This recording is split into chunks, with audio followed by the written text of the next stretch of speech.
नमस्कार दोस्तों, मैं अभिषेक पांडे। आप देख रहे हैं एपी इंफॉर्मेशन फाइनेंस। दोस्तों, आज हम बात करेंगे एटीएम कार्ड के साथ मिलने वाले फ्री इंश्योरेंस के बारे में, जिसके बारे में काफ़ी कम लोग जानकारी रखते हैं। लेकिन एटीएम कार्ड लगभग हर एक व्यक्ति और हर घर में यूज किया जाता है। तो यह एक काफ़ी महत्वपूर्ण जानकारी है जिसके बारे में आपको जानना ही चाहिए, जिससे आपको भले इसकी ज़रूरत न पड़े, न किसी किसी को पड़ता है और आप उसकी इसमें मदद कर देते हैं, तो आप बिना कुछ किए उसको बहुत बड़ा एक उपहार भी दे सकते हैं दोस्तों। तो यह काफ़ी महत्वपूर्ण जानकारी है दोस्तों। सबसे पहले यह जान लें कि जो ये इंश्योरेंस होता है वो किन परिस्थितियों में हमें मिलता है और इसके लिए हमको क्या क्या करना पड़ता है। तो दोस्तों, जो ये इंश्योरेंस होता है एटीएम कार्ड पे, इसको हम एक्सीडेंटल इंश्योरेंस कहते हैं। यह जब किसी व्यक्ति की दुर्घटना में मृत्यु होती है तो उस समय बैंक के तरफ से जो एटीएम कार्ड होता है उस पर 2 लाख रुपये का इंश्योरेंस होता है।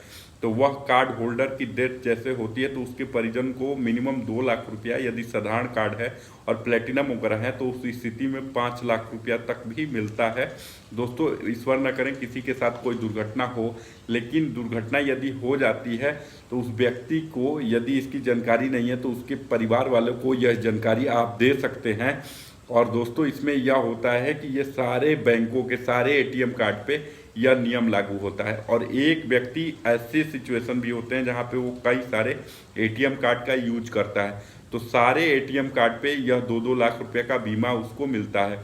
अब दोस्तों, बात कर लें कि इसके लेने के लिए क्या क्या प्रक्रिया होती है। तो इसके लिए कुछ कंडीशन निर्धारित किए गए हैं। जैसे डेथ जो होती है वो दुर्घटना में हो, दुर्घटना चाहे किसी प्रकार की हो जिसमें आकस्मिक मृत्यु हो, जैसे कि आग से जल जाना, पानी से डूब जाना, रोड एक्सीडेंट वगैरह, कहीं से गिर जाना, तो इन सब में भी वो लागू होगा। ऐसा ही नहीं कि केवल वाहन से एक्सीडेंट हो। तो आप इसको ध्यान से समझ लें कि दुर्घटना किसी भी प्रवेश में हो वो एक्सीडेंटल डेथ ही माना जाता है। लेकिन उसके लिए दोस्तों आपके पास होना क्या चाहिए, क्लेम करने के लिए एफआईआर की कॉपी होनी चाहिए, आपका जो पंचनामा होता है वो होना चाहिए, पोस्टमार्टम रिपोर्ट होनी चाहिए।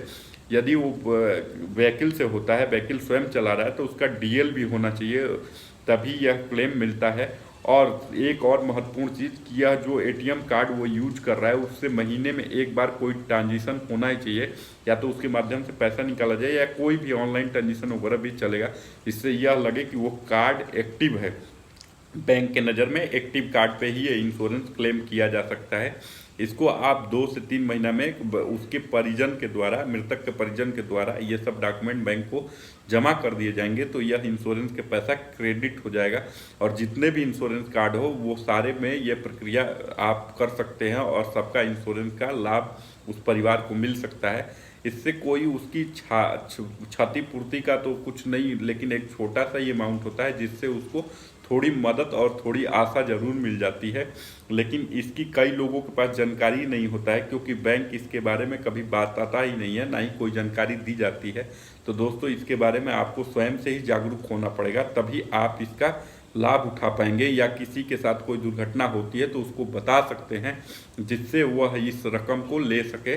नहीं तो इसको समय रहते यदि हम क्लेम नहीं करते हैं तो यह पैसा नहीं मिलता है दोस्तों। तो उम्मीद करते हैं यह जानकारी आपको अच्छी लगी होगी। यदि जानकारी अच्छी लगी होगी तो दोस्तों वीडियो को लाइक करिएगा, चैनल को सब्सक्राइब करिएगा। वीडियो देखने के लिए आप सबका धन्यवाद। Thank you.